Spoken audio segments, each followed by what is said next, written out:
രാഷ്ട്രീയത്തെ ക്രിമിനൽവൽക്കരിക്കുന്നതിന് വേണ്ടി Marxist party എല്ലാ കാലത്തും ശ്രമിച്ചിട്ടുണ്ട്. ഇപ്പോൾ വളരെ കൂടുതലും ശ്രമിക്കുകയാണ്. ഇപ്പോൾ അവരുടെ സ്ഥാനാർത്ഥി പട്ടിയെടുത്ത് പരിശോധിച്ചോളും. ആ സ്ഥാനാർത്ഥി പട്ടികയ്ക്കകത്ത് ക്രിമിനൽ കുറ്റവാളികൾ എത്രയോ പേരുണ്ട്. ഞാൻ എണ്ണി തിട്ടപ്പെടുത്തി പറഞ്ഞാൽ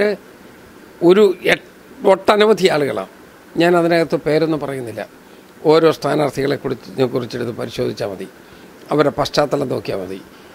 ക്രിമിനൽ കുറ്റവാളികളായിട്ടുള്ള ആളുകൾ, കോടതിയിൽ നിന്ന് ശിക്ഷിച്ചിട്ടുള്ള ആളുകൾ, താൽക്കാലികമായി ജാമ്യത്തിൽ ഇറങ്ങിയിട്ടുള്ള ആളുകൾ, ഇങ്ങനെ നിരവധി ആളുകളെ മാർക്സിസ്റ്റ് പാർട്ടി സ്ഥാനാർത്ഥിയാക്കി നിർത്തിയിരിക്കുകയാണ്. അവരുടെ ഒരു നിലപാടാണ് അത് കാണിക്കുന്നത്. ക്രിമിനൽ ആക്ടിവിറ്റീസിനോട് അവരുടെ നിലപാട് എന്നും സോഫ്റ്റാണ്. കാരണം രാഷ്ട്രീയ എതിരാളികളെ അടിച്ചമർത്തുന്നതിന് വേണ്ടി അവരെന്നും ആയുധമായി വിനിയോഗിക്കുന്നത് ആയുധധാരികളായിട്ടുള്ള ഈ ക്രിമിനലുകളെയാണ്. അവർക്ക് വലിയ അംഗീകാരം കൊടുക്കുകയാണ്. സൊസൈറ്റിയിൽ അവർക്ക് വലിയ സ്ഥാനം ഉണ്ടാക്കി കൊടുക്കാനുള്ള ശ്രമത്തിലാണ്.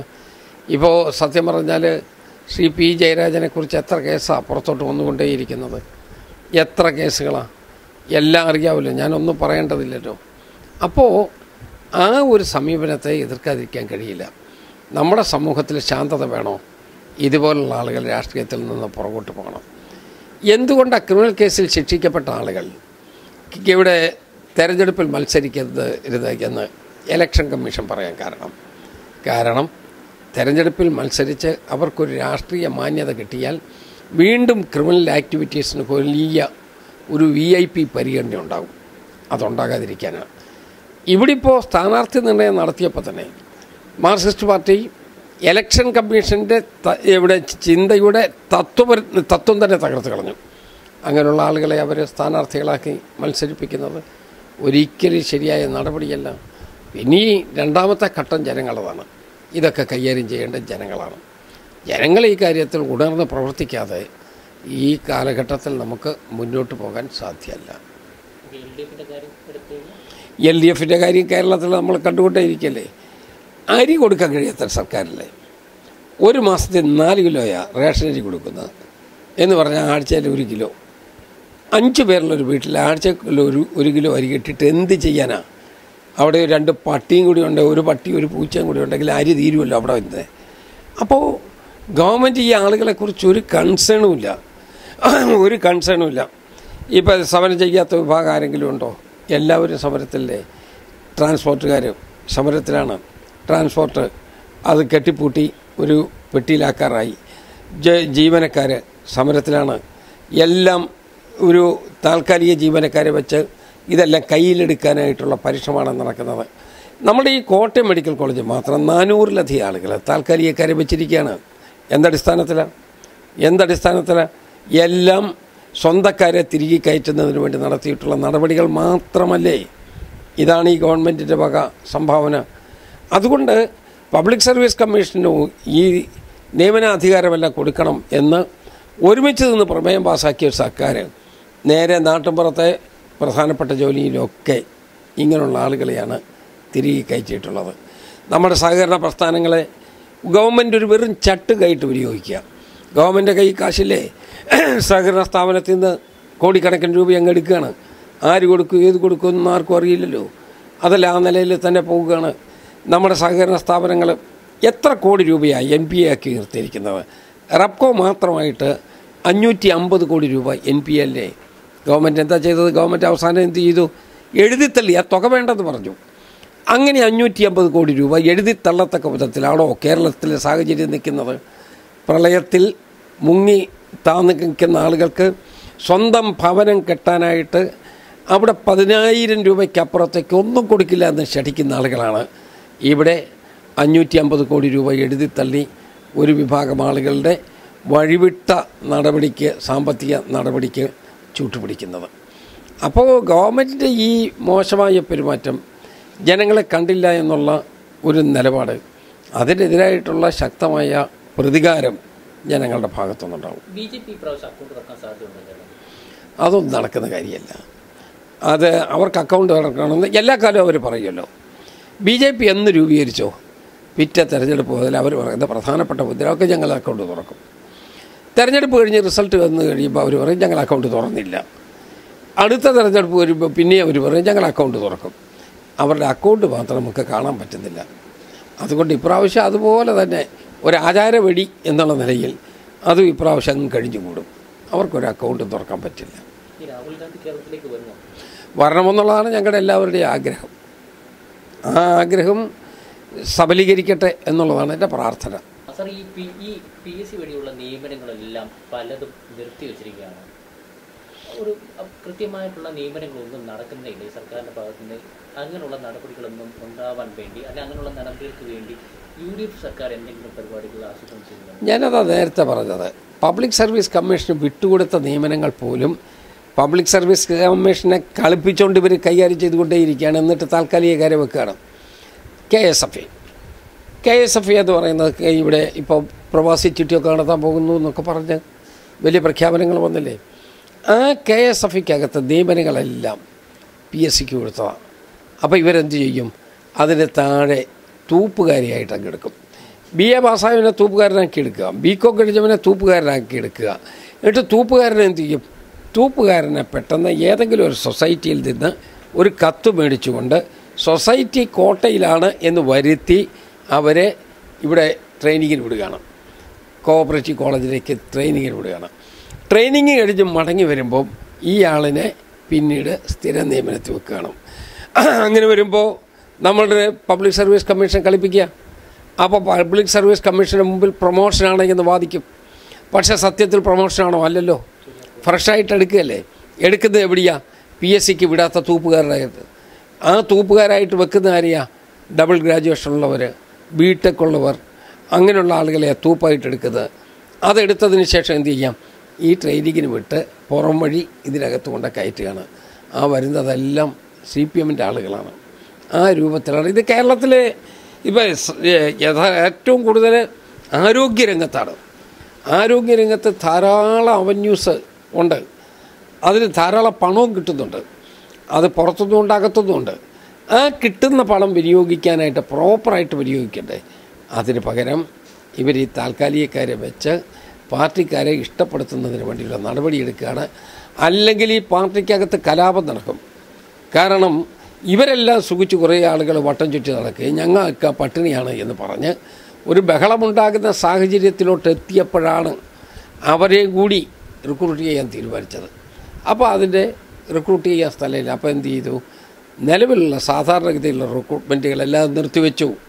എന്നിട്ട് താൽക്കാലികക്കാരെന്ന് പറഞ്ഞ് അയോഗ്യരായിട്ടുള്ള ആളുകളെ തിരികെ കയറ്റുന്നു. ആ നടപടിയാണ് ഇവിടെ നടക്കുന്നത്. രണ്ടാമത്തെ കാര്യം രാഷ്ട്രീയ സാഹചര്യങ്ങളാണ്. രാഷ്ട്രീയ സാഹചര്യങ്ങളിൽ സംസ്ഥാനത്തെ ഗവൺമെൻറ്റായാലും കേന്ദ്രത്തിലെ ഗവൺമെൻറ്റായാലും കേരളത്തിലെ മഹാഭൂരിപക്ഷം ആളുകൾ അതിനോട് യോജിക്കുന്നതേയില്ല. കഷ്ടതകൾ അനുഭവിക്കുന്ന ഒരു ജനവിഭാഗത്തിന് ഒരു കൈത്താങ്ങായി നിൽക്കാൻ ഈ സംസ്ഥാനത്തെ ഗവൺമെൻറ്റിന് കഴിയുന്നില്ല. ഇപ്പോൾ വെള്ളപ്പൊക്ക ദുരിതാശ്വാസം ബന്ധപ്പെട്ട പാവങ്ങൾ അവർക്ക് ജീവിക്കാൻ നിവൃത്തിയില്ലാത്ത സാഹചര്യം ഉണ്ടായിട്ട് ഗവൺമെൻറ്റിൻ്റെ കയ്യിൽ 5500 കോടി രൂപ നീക്കിയിരിപ്പ് ഉണ്ടായിരുന്നിട്ട് പോലും ആ മതിയായ രൂപത്തിലുള്ള സഹായം അവിടെ എത്തിച്ചു കൊടുക്കുന്നില്ല. വീട് നഷ്ടപ്പെട്ടവർ, വീട്ടുപകരണങ്ങൾ പോയവർ, എല്ലാം നശിച്ചവർ, അവർക്ക് ഇപ്പോൾ ശതമാനക്കണക്കിനാണ് സഹായം കൊടുക്കുന്നത് എന്ന് പറഞ്ഞാൽ എവിടെ ചെന്നെത്താൻ? താമസിക്കുന്ന സ്ഥലം നഷ്ടപ്പെട്ട അവരുടെ കുറ്റാണോ? ഇവിടെ മഴവെള്ളം ഉയർന്നു കഴിഞ്ഞപ്പോൾ ഡാമിലെ 34 ഡാമിലെയും വെള്ളം ഒരുപോലെ ഒഴുക്കി വിട്ടതല്ലേ? ആരാ അതിൻ്റെ ഉത്തരവാദി? അതിൻ്റെ ഉത്തരവാദി മഴ മാത്രമാണോ? ഗവൺമെൻറ്റിന് ഉത്തരവാദിത്വമില്ലേ? അവരുത്തരവ് കൊടുത്തത് കൊണ്ടല്ലേ ഇത് തുറന്നു വിടാൻ ഇടയായത്? അങ്ങനെ വന്നതുകൊണ്ടല്ലേ പ്രളയത്തിൻ്റെ ശക്തി അധികരിച്ചത്? പ്രളയം അതുകൊണ്ട് മാത്രമാണെന്ന് ഞാൻ പറയുന്നില്ല. പക്ഷേ പ്രളയത്തിൻ്റെ ശക്തി അധികരിച്ചതും ലോക റെക്കോർഡായിട്ട് അത് നിൽക്കുകയും ചെയ്യുന്നത് ഈ ഉള്ള ഒരു നടപടി കൊണ്ടാണ്. അപ്പോൾ ഗവൺമെൻറ് ഒരു വൈക്കേറിയസ് ലയബിലിറ്റി ഉണ്ട്. ഗവൺമെൻറ് ഉത്തരവാദിത്വം എന്താ? ഗവൺമെൻറ്റിൻ്റെ കൂടി ഒരു നടപടിയുടെ ഭാഗമായി കേരളത്തിലെ മഹാഭൂരിപക്ഷ ജനങ്ങളും ഈ പ്രളയക്കെടുതിക്കകത്ത് മുങ്ങിത്താഴുമ്പോൾ അവരെ സഹായിക്കുന്നതിന് വേണ്ടി ലോകത്തൊട്ടാകെ പിരിവ് നടത്തി, കേരളത്തിനകത്തു നിന്ന് തന്നെ പിരിവ് നടത്തി, മറ്റ് രാജ്യങ്ങളിൽ നിന്നുള്ള പിരിവ് നടത്തി, മറ്റ് സംസ്ഥാനങ്ങളിൽ നിന്നുള്ള പിരിവ് നടത്തി, എല്ലാ പിരിവും നടത്തി അവസാനം കയ്യിൽ കിട്ടിയ തുകയിലെ 5500 കോടി രൂപ ചെലവഴിക്കാതെ വെക്കുകയും ചെയ്യണം. അപ്പം ഞാൻ പറയുന്നു, ഈ പാവപ്പെട്ട ആളുകൾക്ക് അവർക്ക് വീട് വെക്കാനും വീട്ടുപകരണങ്ങൾ കൊടുക്കാനും അവർക്കുണ്ടായ കഷ്ടനഷ്ടങ്ങൾ പരിഹരിക്കാനും ഈ ഗവൺമെൻറ് ബാധ്യതയുണ്ട്. ആ ബാധ്യത നിറവേറ്റണം.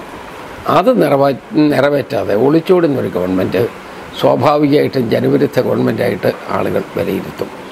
വിലക്കയറ്റം വമ്പിച്ച വിലക്കയറ്റല്ലേ. സാധനങ്ങളുടെ വില ഈ ഗവൺമെൻറ് അധികാരത്തിൽ വരുന്ന സാഹചര്യത്തിലുള്ള വിലയും ഇന്നത്തെ വിലയും തമ്മിൽ എത്ര വ്യത്യാസമുണ്ടോ? 100% വർധനമാണ് ഓരോ രംഗത്തും ഉണ്ടാകുന്നത്. അത് നിയന്ത്രിക്കുന്നതിന് വേണ്ടി എന്താ ചെയ്യുന്നത്? കാര്യമായിട്ടൊന്നും ചെയ്യുന്നില്ല. അപ്പോൾ ജനങ്ങളുടെ ജീവിത പ്രശ്നത്തോട് ഈ ഗവൺമെൻറ് പോസിറ്റീവായിട്ടല്ല പ്രതികരിക്കുന്നത്. ജനങ്ങളുടെ ജീവിത പ്രശ്നത്തെ ഏതാണ്ട് കണ്ടില്ല എന്ന് നടിച്ച് കുറേ കണ്ണടച്ചു വിടുകയും ബാക്കിയുള്ളതെല്ലാം രാഷ്ട്രീയമാണ് എന്ന് പറഞ്ഞ് അതിനെ പുച്ഛിക്കുകയും ചെയ്യുന്ന ഒരു സമീപനമാണ് ഗവൺമെൻറ് എടുത്തുകൊണ്ടിരിക്കുന്നത്. അതുകൊണ്ട് സംസ്ഥാനത്തെ ഗവൺമെൻറ്റിൻ്റെ ഒരു പ്രവർത്തനത്തെക്കുറിച്ചുള്ള വിലയിരുത്തൽ ഈ തെരഞ്ഞെടുപ്പിൽ നടക്കുമെങ്കിൽ നിശ്ചയമായും ഈ ഗവൺമെൻറ്റിൻ്റെ എല്ലാ പ്രവർത്തനങ്ങളോടും എതിർക്കാതിരിക്കാൻ കഴിയില്ല. വിശ്വാസ സംരക്ഷണത്തിന് വേണ്ടി കേരള ജനത മുഴുവൻ ഒരുമിച്ച് നിൽക്കുകയല്ലേ. ഇവരെന്തിനാണ് 4-5 സ്ത്രീകളെയും കൊണ്ട് സന്നിധാനത്തിൽ പോയത്? 4-5 സ്ത്രീകളെ സന്നിധാനത്തിൽ കയറ്റിയത് അപമാനിക്കണമെന്നുള്ള നിർബന്ധ ബുദ്ധിയുള്ളത് കൊണ്ടല്ലേ. ബാക്കി സ്ത്രീകൾ എന്താ പോകാത്തത്? കേരളത്തിൽ ഭൂരിപക്ഷവും സ്ത്രീ വോട്ടർമാരാണ്. കേരളത്തിൽ ഭൂരിപക്ഷവും സ്ത്രീകളാണ്. അവരാരും അങ്ങോട്ട് പോകാതെ ഇവർ സെലക്ട് ചെയ്ത 4-5 ആളുകളിലേ അവിടെ പോയുള്ളൂ. അതിൻ്റെ അർത്ഥം എന്താ? അപമാനിക്കണമെന്നുള്ള നിർബന്ധ ബുദ്ധിയല്ലേ. ആ നിർബന്ധ ബുദ്ധി ശരിയാണോ? അതുകൊണ്ട് നിശ്ചയമായും ഗവൺമെൻറ്റിൻ്റെ ഈ തെറ്റായ നടപടിക്കെതിരായി നമ്മുടെ സമൂഹത്തെ നേരെ ചൊവ്വ ചിന്തിക്കുന്ന മുഴുവൻ ആളുകളും ഒരുമിച്ച് വോട്ട് ചെയ്യും, ഇതിനെ എതിർക്കും എന്ന് തന്നെയാണ് എൻ്റെ വിശ്വാസം. അടുത്തത്, ഇപ്പോൾ ഗവൺമെൻറ് തലയൂരാൻ വേണ്ടി പറയുന്ന തൽക്കാലം ഞങ്ങൾ നടപ്പാക്കില്ല എന്ന് പറയുന്ന ചർച്ച് ബില്ലുണ്ട്. അത് തലയൂരാൻ വേണ്ടിയാണ്. ഇവിടെ ആരാധനാലയങ്ങൾ, പ്രത്യേകിച്ച് ക്രിസ്ത്യൻ പള്ളികളെ നിയന്ത്രിക്കുന്നതിന് വേണ്ടിയുള്ള നടപടിയാണ്. അവിടെ ഒരു പള്ളിയിൽ നിന്നൊരു പരാതി കിട്ടിയാൽ ആ പരാതിയെക്കുറിച്ച് അന്വേഷിക്കാൻ ഒരു ട്രിബ്യൂണലിനെ ചുമതലപ്പെടുത്താൻ പോവുകയാണ്. ആരാ ട്രിബ്യൂണൽ? ഗവൺമെൻറ് നോമിനേറ്റ് ചെയ്യുന്നൊരു ജഡ്ജി, സർക്കാരിൻ്റെ സെക്രട്ടറി, 2 പേരും ഈ ട്രിബ്യൂണലിനകത്തെ ഗവൺമെൻറ് നോമിനീസാണ്. ഞാൻ ചോദിക്കും, ഈ പള്ളി ഭരണത്തിനകത്ത് ഗവൺമെൻറ്റിനെ കൈയിടണം എന്ത് നിർബന്ധം എന്താ? ശബരിമലയുടെ കാര്യത്തിൽ സ്ത്രീകളെ കയറ്റി അടങ്ങൂ എന്ന് വാശി വെക്കുന്നത് പോലെ തന്നെ ക്രിസ്ത്യൻ ദേവാലയത്തിൻ്റെ ഭരണത്തിനകത്ത് കൈകടത്തിയെ അടങ്ങൂ എന്ന് വാശി ഇവർ വെക്കുകയാണ്. ആ വാശി ശരിയല്ല. കേരളത്തിൻ്റെ സാമൂഹ്യക്രമം തകർന്നു പോകില്ലേ? ഓരോ ജനവിഭാഗങ്ങളും അവരുടേതായ വിശ്വാസ പ്രമാണമനുസരിച്ച് സ്വാതന്ത്ര്യത്തിന് ശേഷം ഇവിടെ 10-70-71 കൊല്ലക്കാലമായി ആ എല്ലാ അനുഷ്ഠാനങ്ങളുമായി മുന്നോട്ട് പോകുകയാണ്. എന്തിനീ 71? ബ്രിട്ടീഷുകാർ പോലും ഇതിനകത്ത് ഇടങ്കോലിടാൻ ശ്രമിച്ചിട്ടില്ല.